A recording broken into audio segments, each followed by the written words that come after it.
Zero तय मारो में दासानाम को सगुन दाराम एंते खान नीत अबू जा वेस्ट बंगाल ना खबर बन जेलते हैं नोडे जहां होयो लगे बाय इलेक्शन ओना बाबत जस्टिस सही बाड़ाय लगे ते नीत कोलकाता ब्यूरो ऑफिस कोन फोन कॉल रे मेना एकादिया राजीव दत्त उनि ठन बन चला राजीव दा এই মুহূর্তে ভবানীপুরে হতে চলেছে উপনির্বাচন এবং সেই উপনির্বাচনে এক সাইডে টিএমসির প্রার্থী স্বয়ং মুখ্যমন্ত্রী মমতা ব্যানার্জি এবং অপর ধারে বিজেপির প্রার্থী প্রিয়াঙ্কা টিবরেওয়াল এই লড়াই এই চ্যালেঞ্জ মমতা ব্যানার্জির কাছে কত বড় চ্যালেঞ্জ হতে চলেছে। দেখো প্রথমেই যেটা বলি যে এটা কিন্তু খুব বড় চ্যালেঞ্জ। ভবানীপুরের নির্বাচনটা কিন্তু মমতা বন্দ্যোপাধ্যায়ের কাছে বড় চ্যালেঞ্জ, কারণ এটা কিন্তু একদম খোদ শহর অঞ্চলের, এখানে কিন্তু বিজেপির ভোটার আছে। আমরা যদি দেখি যে এই ভবানীপুর অঞ্চলটায় 8টা কিন্তু তোমার ওয়ার্ড আছে, তার মধ্যে 2টো ওয়ার্ডে কিন্তু বিজেপির ভালো ভোট আছে এবং বিজেপি গত নির্বাচনে অর্থাৎ পুরো নির্বাচনে এখানে লিড করেছিল। অর্থাৎ বিজেপি অঞ্চলে দেখো নন বেঙ্গলি এই 8টা ওয়ার্ডে নন বেঙ্গলি ভোটার, সেটা মূলত বিজেপির একদম, এটা নিয়ে কোনো সন্দেহ নেই।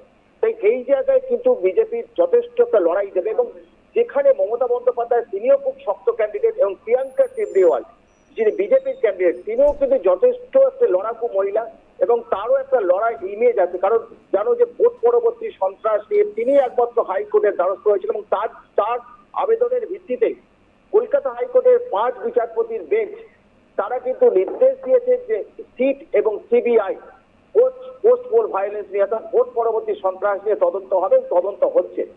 জানো যে ভোটের পর গত বিধানসভা নির্বাচনের পর রাজ্য জুড়ে কিন্তু সন্ত্রাস হয়েছে, এটা অস্বীকার করার কোনো জায়গা নেই। কারণ আমরা দেখেছি প্রচুর মানুষ মারা গেছে, খুন হয়েছে। সে বিজেপির অভিযোগ, তাদের খুন করেছে সিপিএম, খুন করেছে তৃণমূল এবং তারা কিন্তু বিজেপির কর্মী। আবার যাদের বাড়িঘর, বেশিরভাগই বাড়িঘরের লুটপাট করা হয়েছে, সে আগুন লাগানো হয়েছে, সেটা ম্যাক্সিমাম বিজেপির অভিযোগ যে তৃণমূল করেছে তাদের কর্মীদের উপর। আবার একইভাবে মুখ্যমন্ত্রী মমতা বন্দ্যোপাধ্যায় ঠিক অভিযোগ করেছিলেন যে কোচবিহার বিজেপি যেখানে জিতেছিল সেখানে কিন্তু তৃণমূল কর্মীদের উপর আক্রমণ করেছে বিজেপি। অর্থাৎ এই লড়াইগুলোর জায়গায় এই জায়গায় দাঁড়িয়ে ভোট পরবর্তী সন্ত্রাসে বিজেপি সব থেকে বেশি অভিযোগ করেছিল যে তাদের কর্মীদের উপর অত্যাচার করছে তৃণমূল, তাদের কর্মীদের খুন করা হয়েছে এবং তারা হাইকোর্টে পুলিশ কোনো ব্যবস্থা নিচ্ছে না এবং তারা কলকাতা হাইকোর্টের দ্বারস্থ হয়েছিল। এবং জানো যে কয়েকদিন আগে কলকাতা হাইকোর্ট তারা রায় দিয়েছেন যে এই ভোট পরবর্তী সন্ত্রাস নিয়ে সিবিআই এবং সিট তারা তদন্ত করছে। অর্থাৎ এই জায়গায় দাঁড়িয়ে কিন্তু প্রিয়াঙ্কা টিবরেওয়াল তার লড়াইয়ের জন্য কিছু, এটা কলকাতা হাইকোর্ট মেনে নিয়েছে যে ভোট পরবর্তী সন্ত্রাস হয়েছে, খুন হয়েছে মানুষ। অর্থাৎ এই জায়গাটায় দাঁড়িয়ে তদন্তটা কিন্তু প্রিয়াঙ্কা টিবরেওয়াল বুঝিয়ে দিয়েছেন, সাধারণ মানুষের পাশে তিনি আছেন। আবার একইভাবে মমতা বন্দ্যোপাধ্যায় তিনি কিন্তু লড়াকু মুখ, তিনি ভবানীপুরের মেয়ে, অর্থাৎ যে স্লোগান দিয়ে এবারে তারা ভবানীপুরের লড়াই লড়ছেন যে ভবানীপুরের মেয়ে, ঘরের মেয়ে ভবানীপুরে দাঁড়িয়েছে, তাকেই জেতান।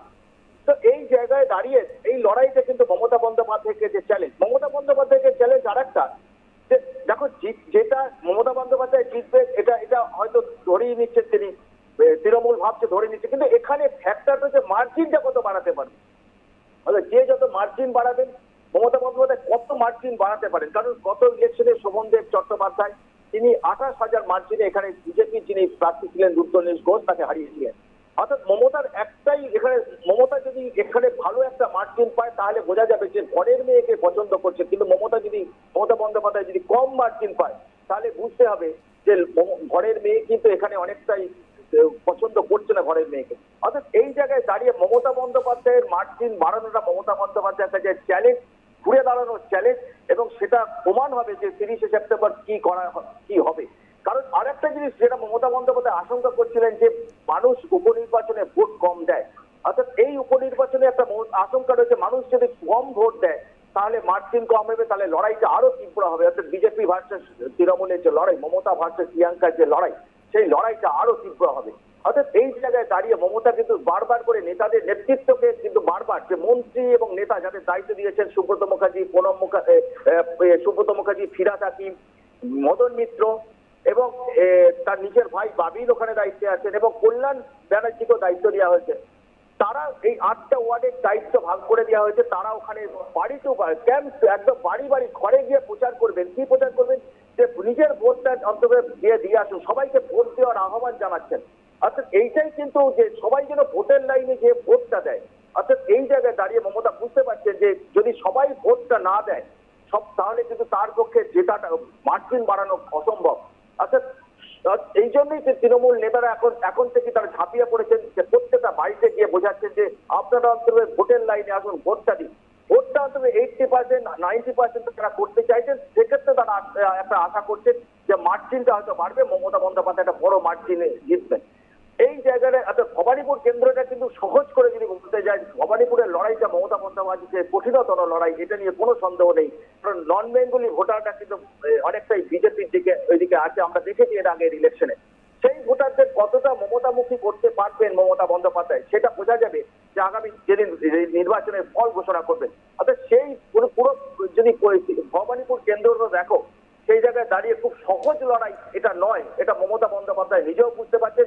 তার জন্য তিনি মাটি কামড়ে পড়ে থাকতে বলছেন নেতাদের, যাদের যে সমস্ত মন্ত্রী নেতাদের দায়িত্ব দিয়েছেন, যে অন্তত করে ভোটের আগের দিন পর্যন্ত মাটি কামড়ে পড়ে থাকতে, মানুষকে বোঝাতে যে কেন ঘরের মেয়েকে ভোট দেওয়া উচিত, সেই বিষয়ে মানুষের সরকারি কর্মসূচিগুলোকে মানুষের কাছে নিয়ে যাওয়া, এবং পাশাপাশি যে মানুষ যে মানে মমতা সরকারের যে সাফল্য, সেই সাফল্যকে তুলে ধরা এবং মানুষকে ভোটের লাইনে নিয়ে যাওয়া, এই কর্মসূচিগুলোকে একদম দায়িত্ব ভাগ করে দিয়েছেন মমতা বন্দ্যোপাধ্যায়। কারণ তিনি বুঝতে পারছেন যে এই জায়গায় যদি কম ভোট হয়, ভোটের পার্সেন্টেজ যদি কম হয়, তাহলে লড়াইটা আরো চ্যালেঞ্জের মুখে পড়তে হবে তাতে।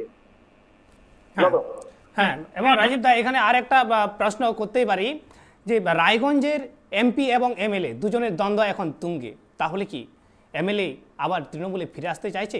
কি আপডেট রয়েছে? কৃষ্ণ কল্যাণী তিনি এর আগের দিনই সাংবাদিক সম্মেলন করে তিনি বলেছিলেন যে তিনি কাজ করতে পারছেন না। আমরা জানি তিনি সমাজসেবী মানুষ, তিনি শিল্পপতি হতে পারেন, কিন্তু তার জনপ্রিয়তা একদম তুখর, এটা নিয়ে কোনো তিনি সাধারণ মানুষের জন্য কাজ করেন। কারণ আমরা গত 2020 সাল থেকে তাকে দেখছি যে লকডাউনের সময় তিনি গরিব মানুষের ঘরে ঘরে খাবার পৌঁছে দিয়েছেন, গরিব মানুষের পাশে দাঁড়িয়েছেন, অসহায় মানুষকে সাহায্য করেছেন। অর্থাৎ তিনি এটাই কিন্তু তিনি চান। সেই কাজ করার জন্য তিনি একটা রাজনৈতিক দলের হয়ে দাঁড়িয়েছেন, এটা তো অনেকটা স্বাভাবিক ব্যাপার। তাকে একটা প্ল্যাটফর্ম তাকে ধরতেই হবে। কিন্তু আগের দিন যে প্রেস কনফারেন্সে তিনি বলছিলেন যে সব থেকে তার বাধা হচ্ছে এই সামাজিক কাজকর্ম বা সাংগঠনিক কাজকর্ম করতে গিয়ে রাজনৈতিক দলের ঊর্ধ্বে উঠে কাজ করেন। সেই জায়গায় কাজ করতে গিয়ে বাসুদেব সরকারের বিরুদ্ধে তিনি অভিযোগ করছিলেন, একইভাবে দেবশ্রী চৌধুরীর বিরুদ্ধে তিনি অভিযোগ করছেন। সত্যি তাই, উনি যদি কাজ করতে চান, তারা যদি বাধা দেন বারবার করে, তাহলে উনি কাজ করবেন কি করে? উনি সাধারণ মানুষের জন্য কাজ করেন, উনি রায়গঞ্জের ডেভেলপমেন্টের জন্য কাজ করছেন, রাস্তার জন্য চেষ্টা করছেন, যে একটা কেন্দ্রীয় সরকারের যে কর্মসূচিগুলো আছে সেগুলোকে নিয়ে আসার জন্য। সেক্ষেত্রে কোথায় যেন উনি বাধা পাচ্ছেন যে দেবশ্রী চৌধুরী, বাসুদেব কিন্তু সমর্থন করছে, তারা সাহায্য করছে না। যে সাহায্যটা দরকার, যে সাধারণ মানুষের জন্য সাহায্য দরকার, তারা কিন্তু সেইটা এগিয়ে আসছেন না। কারণ আমি এর আগের দিন বাসুদেব সরকারকে যখন জিজ্ঞাসা করছিলাম, আমি নিজে বাসুদেব সরকার, তিনি বলছিলেন রিঙ্কুদার সঙ্গে আমার ভালো যোগাযোগ। তখন হঠাৎ করে তিনি যখন বলে আমি যখন বলি রাজনৈতিক যোগাযোগটা কিরকম, তিনি বললেন ভালো। কিন্তু কোথায় যেন মনে হলো যিনি রায়গঞ্জের সাধারণ মানুষের কাছে রিঙ্কুদা পরিচিত হিসেবে পরিচিত, সাধারণ মানুষের কাছে জনপ্রিয়, এই জনপ্রিয়তাকে ব্যবহার করছে না, জনপ্রিয় সাধারণ মানুষের কাছে যেতে বাধা দিচ্ছে কোথাও এই বাসুদেব সরকার বা দেবশ্রী চৌধুরী। তারা কাজ করতে দিচ্ছেন না, তারা সামাজিক রাজনীতির ঊর্ধ্বে উঠে কাজ করতে পারছে না। জিতে গেলে, যখন জিতে যান একটা মানুষ কোনো জায়গা থেকে একটা দলের হয়েই নির্বাচিত হন, কিন্তু তারপরে তাকে সাধারণ মানুষের জন্য কাজ করতে হয়। আমরা দেখছি যে কৃষ্ণ কল্যাণী তিনি কিন্তু বারবার তিনি সাধারণ মানুষেরই কাজ করছিলেন, তারপরে একটা রাজনৈতিক প্ল্যাটফর্ম থেকে জিতেছেন, কিন্তু তিনি সাধারণ মানুষের মধ্যেই থাকতে চান এবং সাধারণ মানুষকে নিয়ে উন্নয়নে কাজ করতে চান, সাধারণ মানুষের জন্য কাজ করতে চান। এই জায়গাটায় কোথাও যেন বাধা দেওয়া হচ্ছে, এবং যার ফলে কিন্তু তার আজ ক্ষোভ, এবং তিনি জানো যে তিনি আপাতত বিজেপির যে কর্মসূচি, সেখান থেকে তিনি অনেকটা গুটিয়ে নিয়েছেন, ঠিক দেবশ্রী চৌধুরী এবং বাসুদেব সরকারের জন্যই। অসংখ্য ধন্যবাদ রাজীব দা। एंतेखान अब बन आजम केदा नितो ओक्तो रे जहां तिने के वेस्ट बेंगल ना खबर में आकार उना कोरेना सरेस खबर मेन दो मिद धरे ममता बनर्जी बिदरे उपनिर्वाचन से बाई इलेक्शन में आकदा उना बाई इलेक्शन रे आज समंग रे तिंगु कना मेन दो बीजेपी प्रार्थी प्रियंका टिमरेवाल और होय नवा लड़हई से होय नवा तुपु राज अरिर ना टंडी रे अडी मारांग मेटांग तुपु होय लगी दो कना चेदा से ममता बनर्जी जुदी नवा लड़हई रे नवा वोट राजनीति रे बाय जीत कर दड़े आ एंतेखान मुख्यमंत्री हुदो जहां में आकदा उना उनी आड़ा लगाविया एंतेखान नुआ को बाबते अड़ी गहिर मेटान चैलेंज उनी सामांग रे मेना